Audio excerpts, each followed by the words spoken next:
Welcome back, guys. Today we've got a Greenstar 25 SI. Now, we came to this because the pressure was fluctuating, kept dropping, kept being a nightmare, and the customer were concerned the expansive vessel was gone, or the PRV wasn't working before we got there.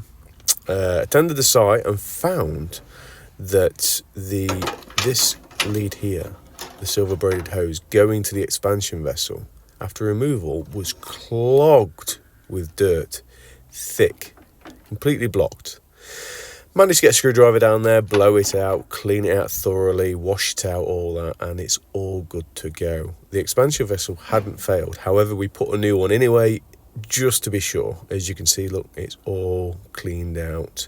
I should have recorded a little bit earlier. I apologise. I only thought about doing a recording after I'd actually cleaned it out, and I thought this was an important thing to tell you. Always make sure that this hose is free and clear before we just assume it's either the expansion vessel.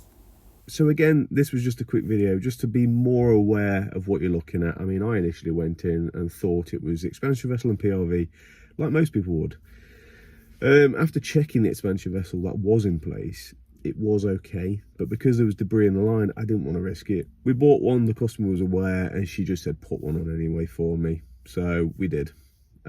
So thank you very much, guys. If this has brought you any more knowledge or any more information, please subscribe, because it really does help me, and I'm a small channel just trying to grow still.